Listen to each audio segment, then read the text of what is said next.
ఈ యధోలందరినీ కాల్చి పరేయాలి కూడా.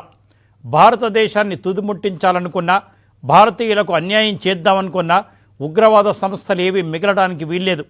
ఇవాళ అజ్మీర్ దర్గా నుంచి కూడా ప్రముఖ ముస్లిం నాయకులు కూడా చెప్పారు, ఇటువంటి వారిని ఉపేక్షించొద్దని. ఎందుకు జరుగుతోంది?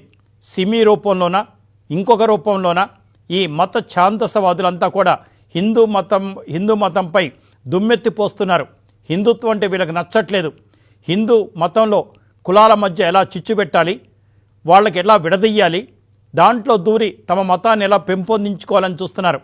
స్వాతంత్రం వచ్చిన రోజుల్లో 2-3% ఉన్న ఈ వర్గం ఇవాళ 20% వరకు పెరిగింది. నేను అది తప్పు పట్టట్లేదు. కానీ స్వాతంత్రం వచ్చినప్పుడు పాకిస్తాన్లో హిందువుల జనాభా 11%, ఇవాళ 1% కూడా లేకుండా అయ్యారు. మొత్తం మరి మనకొచ్చిన స్వాతంత్రం పాకిస్తాన్ కూడా వచ్చింది, అక్కడ మొత్తం కూడా ఇస్లాం స్టేట్ రాజ్యం వెళ్తోంది. బంగ్లాదేశ్ కూడా మనకు పశ్చిమ బెంగాల్ ఎంతో, దాన్ని తూర్పు బెంగాల్ అంటారు. మరి అక్కడ హిందువులు ఏమైపోయారు తూర్పు బెంగాల్ అంటే ఇప్పుడు బంగ్లాదేశ్లో మొత్తం ఇస్లామిక్ స్టేట్ అయిపోయింది. ఇవ్వాలే ఒక మిత్రుడు ఒక సందేశం పంపించారు నాకు.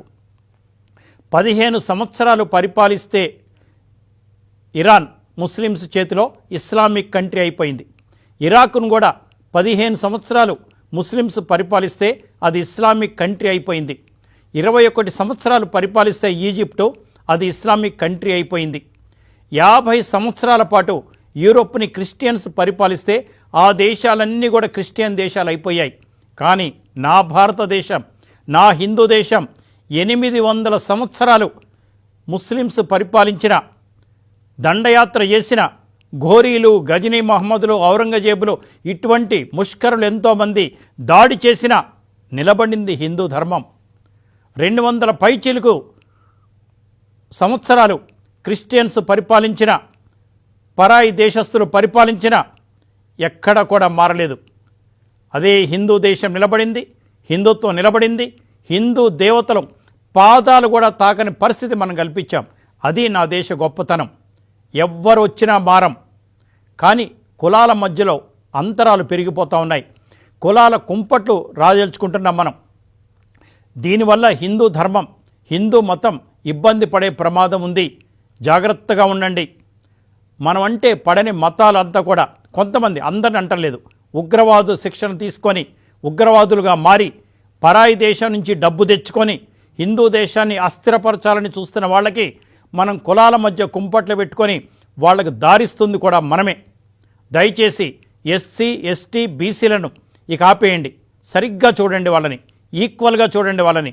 దేవాలయాల్లో, కుగ్రామ దేవాలయాల్లో కూడా ముందుగా వారికి దర్శన భాగ్యం కల్పించండి. హిందూ మతం ప్రాశస్త్యం ఏంటో వాళ్ళకి తెలియజెప్పండి. వాళ్ళని సోదరుల కంటే కూడా ఎక్కువగా చూసుకోండి. అసలు ఎస్సీలు కానీ, ఎస్టీలు కానీ, కొంతమంది బీసీలు కానీ హిందూ మతానికి ఎందుకు దూరమయ్యారో, హిందూ దేవుళ్ళకి ఎందుకు దూరమయ్యారో మన తప్పెంతో కూడా గుర్తించండి. జారిపోయిన సోదరులని అక్కున చేర్చుకోండి, దగ్గరికి తీసుకోండి, చాలా జాగ్రత్తగా వహించండి. ప్రపంచం మొత్తం మీద హిందువులకి ఏదన్నా జరిగితే, అపవాదు జరిగితే, భరించలేకపోతే, బతకలేకపోతే ఉన్నది ఒకే ఒక్క దేశం, భారతదేశం. ముస్లిమ్స్కి ఎన్నో కంట్రీస్ ఉన్నాయి, క్రిస్టియన్స్కి ఎన్నో కంట్రీస్ ఉన్నాయి, యూదులకి కంట్రీస్ ఉన్నాయి. హిందువులకు మాత్రం ఒకప్పుడు నేపాల్ ఉండేది, ఇప్పుడు అది కూడా లేదు. ఒక్క భారతదేశమే. ప్రపంచ హిందువులు ఏ ఇబ్బందులున్నా వాళ్ళకింత తిండి పెట్టగలిగేది, నివాస యోగ్యం అయ్యేది ఒక్క భారతదేశమే. దయచేసి హిందూ ధర్మాన్ని పాటించండి.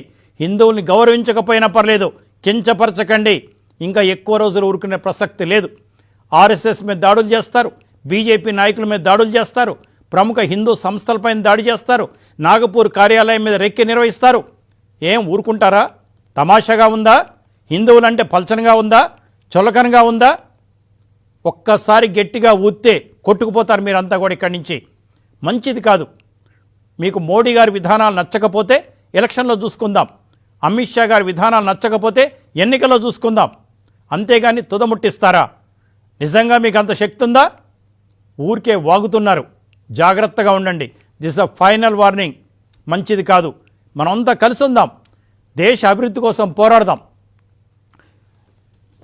పిఎఫ్ఐ అనే ఒక సంస్థ 5 సంవత్సరాల పాటు కేంద్ర ప్రభుత్వం నిషేధించింది. ఈ సంస్థ చట్ట వ్యతిరేకమైన సంస్థగా ప్రకటించారు. Rehab India foundation, campus front of India, all India imams council, national confederation of human rights org, national women's front, JR front, empower India ఫౌండేషన్లో పిఎఫ్ఐ అనుబంధ సంస్థలుగా ఉన్నాయట. వీటన్నిటిని కూడా తక్షణం నిషేధించారు. ఇంకోటి Islamic movement of India SIMI మరియు జమాత్ ఉల్ ముజాహిదీన్ బంగ్లాదేశ్ జేఎంబీ ఈ రెండు కూడా నిషేధించబడ్డారు. ఈ టెర్రరిస్టు గ్రూపులతో ఎవరికి సంబంధం ఉన్నా ఊరుకునే ప్రసక్తి లేదు. దయచేసి ఇప్పటికే చాలా ఆలస్యమైంది, క్షమించేశారు కూడా. హిందువులు ఏం చేసినా ఊరుకుంటారు, ఏం చేసినా పడుంటారు అనే భావం నుంచి బయటకు వచ్చేస్తాం. ఒక ఛత్రపతి శివాజీని చూడలేదా? అటువంటి వాళ్ళు చాలామంది ఉన్నారు. రాణా ప్రతాప్ సింగ్, అలాగే ఝాన్సీ లక్ష్మీబాయి, చాకలి ఐలమ్మ, కొమరం భీం వీళ్ళంతా కూడా భారతీయులే. జాగ్రత్తగా ఉండండి. ఇక పాపులర్ ఫ్రంట్ ఆఫ్ ఇండియా అత్యంత శక్తివంతమైన ఇస్లామిక్ అతివాద సంస్థలు ఒకటని చెప్పారు. 17 రాష్ట్రాల్లో విస్తరించుందని మనకు ఇప్పుడే తెలియవచ్చింది. మత విద్వేషాలు రెచ్చగొట్టడం లక్ష్యంగా ఈ సంస్థ పనిచేస్తోంది. పలు రాష్ట్రాల్లో పిఎఫ్ఐ సభ్యులు, దాని అనుబంధ సంస్థలు 1300 పైగా క్రిమినల్ కేసులు నమోదయ్యాయంట. కేరళ ఇది సిరియా, ఇరాక్, ఆఫ్ఘనిస్తాన్ వెళ్ళి ట్రైనింగ్ తీసుకొస్తున్నారంట. మరి వీళ్ళు వీసాలు ఎవరిస్తున్నారు? వీళ్ళు ఎలా వెళ్ళగలుగుతున్నారు? ఎలా బయటకు వస్తున్నారు? ఇది కూడా గమనించండి.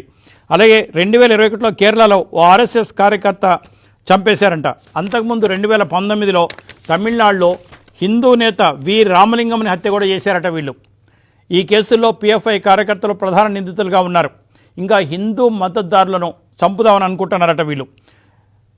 2021 జూన్లో కేరళలోని కొల్లం జిల్లాలో ఓ అటవీ ప్రాంతంలో వీళ్ళ డెన్ దొరికింది. పేలుడు పదార్థాలు, జిహాదీ సాహిత్యాన్ని పోలీసులు గుర్తించారు. కేరళలోని కన్నూరు జిల్లాలో శిక్షణ తీసుకుంటున్నారట వీళ్ళు. ఇక అందుకే చాలా జాగ్రత్తగా ఉండండి. మన చుట్టుప్రక్కల ఎవరేం చేస్తున్నారో గమనించండి. సమీప పోలీస్ స్టేషన్లో కంప్లైంట్ ఇవ్వండి. ఎన్ఐఏ అనేది అత్యున్నత సంస్థగా పనిచేస్తోంది. మనని ఇవాళ రక్షిస్తోందంటే ఆ సంస్థే. ఆ సంస్థకు మనం రుణపడున్నాం. ఇప్పటికైనా హిందువులంతా కూడా వారానికి ఒకరోజు మీ ఇష్టమైన దేవుడి దగ్గరికి, దేవత దగ్గరికి పిల్లల్ని తీసుకొని వెళ్ళండి, బంధువులను తీసుకొని వెళ్ళండి, బంధు సమేతంగా వ్రతాలు చేసుకోండి, లేదా దైవ సన్నిధిలో గడపండి. ఎట్టి పరిస్థితుల్లో కూడా హాలిడే వచ్చిందంటే విహారయాత్రకి వెళ్ళటమో, సినిమాకి వెళ్ళటమో, షికార్లకు వెళ్ళటమో, ట్యాంక్ బండి మీదకి వెళ్ళటమో, లుంబిని పార్క్ వెళ్ళటమో కాదు చేయాల్సింది. ఏదైనా హాలిడే వచ్చిందంటే ఒక దేవాలయానికి వెళ్ళడం, 10 మందితో మాట్లాడడం, తెలియని విషయాలు తెలుసుకోవడం, భగవద్గీత, మహాభారతం, రామాయణం ఈ 3 పుస్తకాలు కలిపి 100 రూపాయలకి ఇచ్చే సంస్థలు చాలా ఉన్నాయి. 100 రూపాయలు, ఐస్ క్రీమ్ కూడా రావట్లేదు ఇప్పుడు. ఈ 3 పుస్తకాలు ఒక దగ్గర పెట్టండి, పిల్లల్ని చదువుకోనివ్వండి. అర్థం కాకపోతే మీరు చెప్పండి. వినాయక చవితి రోజున పుస్తకాలన్నీ కూడా వరుసగా పెట్టి పిల్లలకి చెప్తాం, వినాయకుడిని పూజిస్తే చదువు బాగా వస్తుందని. అప్పటి నుంచే పిల్లల్లో ఆ భక్తి పెరుగుతూ ఉంటుంది.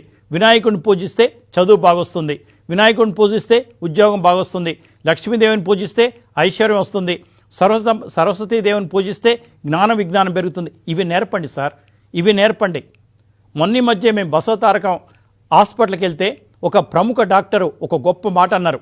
మనం ఎన్ని చేసినా పేషెంట్లకి ఎక్కడో మనకు తెలియని శక్తి ఉందండి అన్నాడు. అసలు ఆ రోజున ఒక గొప్ప ఆలోచన కలిగింది. నిజమే కదా, డాక్టర్లు ఇద్దరు పేషెంట్లకి ఒకే రకమైన ట్రీట్మెంట్ ఇస్తారు. ఒక పేషెంట్ ఉండొచ్చు, ఒక పేషెంట్ లేకపోవచ్చు. ఒక పేషెంట్కి జబ్బు తగ్గొచ్చు, ఇంకో పేషెంట్ తగ్గకపోవచ్చు. అంటే ఎక్కడో శక్తి మనకుంది. అది మన అదృష్టం. దయచేసి హిందూ ధర్మాన్ని కాపాడండి. అది మిమ్మల్ని కాపాడుతుంది. ధర్మో రక్షతి రక్షితః.